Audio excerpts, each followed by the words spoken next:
कहते हैं जब किस्मत किसी व्यक्ति का इम्तिहान लेती है ना तो बहुत बुरी तरीके से लेती है। कुछ ऐसा ही हाल था एक व्यक्ति का जिसकी ज़िंदगी बहुत अच्छी चल रही थी और एक बैग उसकी पत्नी की तबीयत ख़राब होती है। डॉक्टरों के पास इलाज के लिए जाते हैं।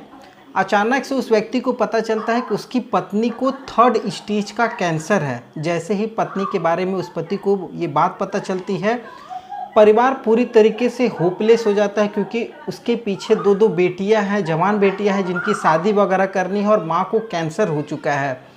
जैसे तैसे इलाज चलता है, लेकिन घर वालों को ये बिल्कुल भी उम्मीद नहीं थी कि माँ बचेगी, और होता भी ऐसा है। समय के साथ माँ परिवार को छोड़ करके चली जाती है। अब पति जो था उसके पीछे 2 बेटियां हैं। वो व्यक्ति अपनी दोनों बेटियों की अच्छी परवरिश करता है और उन दोनों को अच्छी शादी वगैरह करके उनके परिवार में सेटल कर देता है। सेटल करने के बाद अब वो व्यक्ति अकेला बचता है। फिर अचानक से समय के साथ उसे भी बीमारियां जकड़ लेती हैं। धीरे धीरे उस व्यक्ति के पेट में दर्द होना शुरू हो जाता है।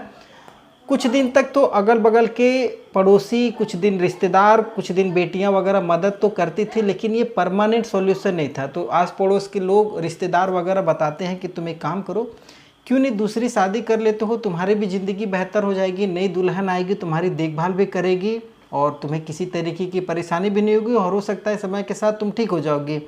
व्यक्ति भी वैसा ही करता है। वो समय के साथ एक दूसरी पत्नी से शादी कर लेता है, एक दूसरी औरत से शादी करता है और उसे शादी करके अपनी पत्नी बना लेता है।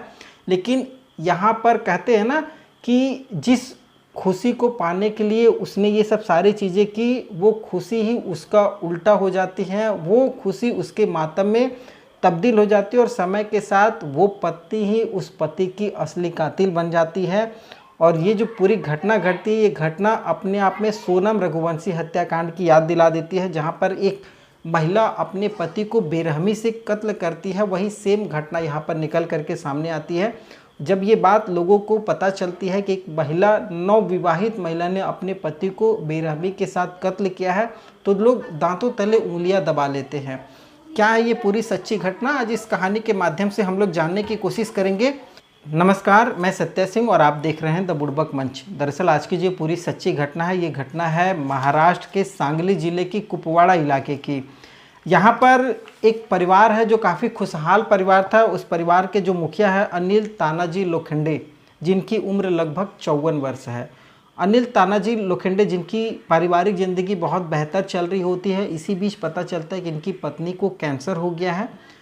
वो भी 3rd स्टेज का कैंसर था, तो बचना मुश्किल था और होता भी वैसा है। पत्नी समय के साथ अनिल तानाजी को छोड़ करके चली जाती है। अनिल तानाजी 2 बेटियों की शादी अपनी हैसियत के हिसाब से अच्छे परिवार में करते हैं। दोनों बेटियां भी सेटल्ड हो जाती हैं। बेटियां समय के साथ पापा के पास आते जाते रहती थी, लेकिन अब दूर होने की वजह से वो भी अपने परिवार के साथ सेटल्ड हो चुकी थी। तो अनिल जो थे वो अकेले बच जाते हैं। अनिल अकेले बचते हैं। धीरे धीरे एक तरफ टेंशन होता था किसी भी चीज़ों को लेकर के कि एक तो वो अकेले हैं, धीरे धीरे बीमारियां भी उनको घेरना शुरू कर देती हैं। पेट की बीमारियां उनको शुरू हो जाती हैं। कभी दर्द अचानक बढ़ जाता है, कभी दर्द गायब हो जाता था। इस तरीके की परेशानी उनको लगातार थी। कुछ दिन तक तो रिश्तेदार, अड़ोसी पड़ोसी ख्याल रखते, लेकिन सब लोगों की सलाह देते हैं कि तुम एक बार अपनी दूसरी शादी कर लो और तुम्हारी जो नई पत्नी आएगी हो सकता है तुम्हारी ख्याल वगैरह रखे, तो समय के साथ तुम्हारी बीमारियां दूर हो जाएगी। और अनिल जो थे लोगों की बातों में आते भी हैं। और वो एक लड़की है जिसकी उम्र लगभग 27 साल है, राधिका बालकृष्ण इंगल, इनसे वो शादी करते हैं। और बताया जा रहा है कि जो राधिका है ये सतारा जिला के वादी गांव की रहने वाली थी। उनसे इसकी शादी होती है और बताया जा रहा है कि जो राधिका थी वो शुरू से माँ नहीं बन सकती थी। वो मेडिकली तौर पर एक अनफिट थी, माँ नहीं बन सकती थी। इस वजह से वो 27 साल की होने के बावजूद 54 साल के अनिल तानाजी से शादी करती है। मतलब एक वो अपने से डबल उम्र के व्यक्ति के साथ ज़िंदगी गुजारने के लिए तैयार हो जाती है, क्योंकि उसके सामने प्रेगनेंसी को लेकर के दिक्कतें थी। तो वो इन दिक्कतों को समझ करके इनके साथ शादी कर लेती है। शादी करने के बाद परिवार सब कुछ सही चल रहा होता है, कुछ दिनों तक सब कुछ सही चलता है। लेकिन मर्द जो होता है उसे शारीरिक लत की ज़रूरत हमेशा महसूस होती है, और वो अनिल के साथ भी वैसा ही था। अनिल को समय के साथ शारीरिक संबंध बनाने की इच्छा जागृत होती है। इच्छा जागृत होती है तो वो अपनी पत्नी यानी राधिका बालकृष्ण इंगल से कहता है इन सब चीज़ों को लेकर के, लेकिन राधिका जो थी वो अनिल की बातों को इग्नोर कर देती है। 2 दिन 4 दिन तक तो ऐसा चलता है, लेकिन अनिल को फिर बाद में शक होने लग जाता है। वो धीरे धीरे दबाव बनाने की कोशिश करता है राधिका पर, लेकिन राधिका इन चीज़ों से बचने की कोशिश करती थी क्योंकि वो मेडिकली तौर पर फिट नहीं थी और वो नहीं चाहती थी कि ये सब सारी चीज़ें वो रिलेशनशिप बना और फिर ये सब सारी चीज़ें कॉम्प्लिकेटेड हों। इस वजह से वो दूर हटती थी। एक रात, एक ऐसी भयानक रात आती है और वो रात होती है लगभग मंगल और बुधवार की रात, 12 जून की ये रात है। लगभग रात के 11:30 से 12:30 बजे के बीच वट सावित्री का उस दिन त्यौहार था। लोग अपने पति के लिए लंबी उम्र की दुआएं मांग रहे थे। वहीं राधिका जो थी अपने पति की उम्र को कम कर देती है। राधिका उस दिन पूरा डिसाइड कर ली थी कि ये बार बार अपने पति को शारीरिक संबंध को बनाने को लेकर के झगड़ा झंझट मुझसे नहीं सहा जाएगा।